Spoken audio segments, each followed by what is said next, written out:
السلام عليكم ورحمة الله، ازيكم عاملين ايه؟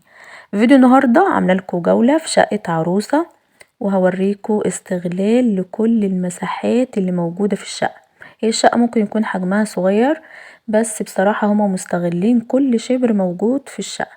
فتعالوا بقى شوفوا معايا الشقة الصغنونة الحلوة دي المحدقة الجميلة، وشوفوا المساحات مستغلة بطريقة جميلة قوي. ولو انت عروسة وشقتك صغنونة فممكن تاخدي منها افكار، ان انت تستغل كل شبر موجود عندك في الشقة.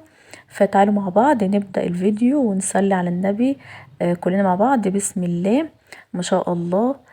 شقة جميلة ورقيقة. ودي بقى زي ما احنا شايفين مع بعض، دي الصالة اهو او الريسبشن.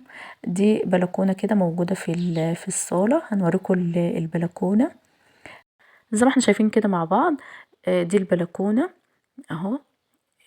خليكم معايا لاخر الفيديو، هنشوف مع بعض بقى حجرة النوم وحجرة الاطفال وكمان الحمام والمطبخ.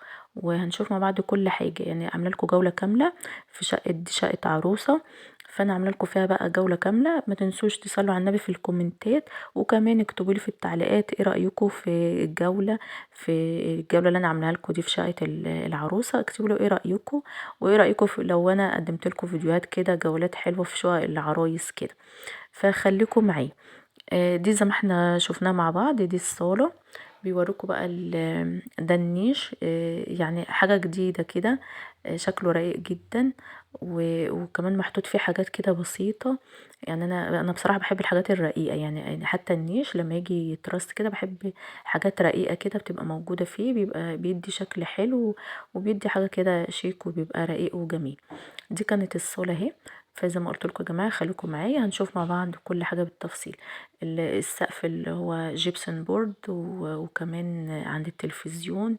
فشغل حلو وشغل رقيق وبسيط، وكمان شكله جميل قوي، مدي كده ديكور كده جميل للشقة. والألوان بصراحة أنا شايفة إن هي متناسقة، فشكلها حلو، يعني شكلها أمور.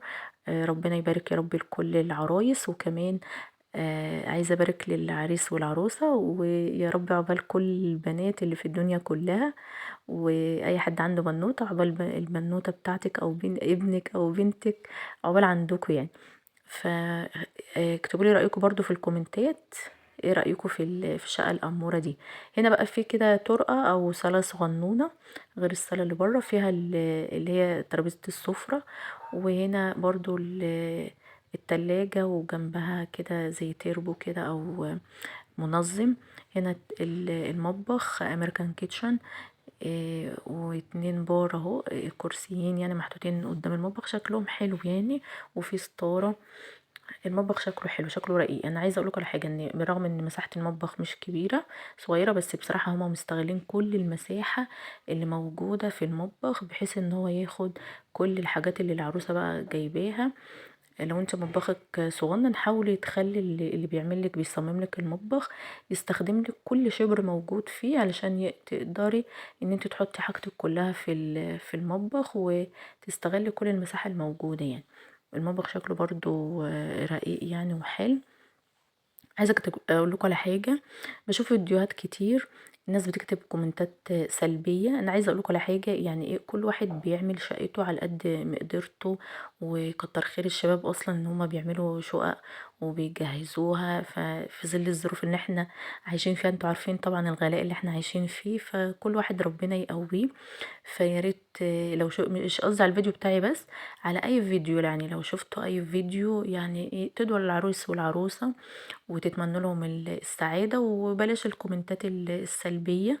مش قصدي والله على الفيديو بتاعي بس، يعني اي فيديو انا ما بحبش اعمل اي كومنتات سلبية لاي حد. ممكن اقول رأيي في حاجات تانية، لكن حاجات زي كده كل حاجة جميلة وكل حاجة حلوة، وربنا يا رب يهني الناس كلها ويسعد كل البنات يا رب. واي حد بيتمنى اي حاجة يحققها. وكل سنة وانتم طيبين وبخير وبصحة وبسلامة. اللي كانت معانا دلوقتي دي كانت حجرة النوم. ودي حجرة الأطفال برضو رقيقة وجميلة.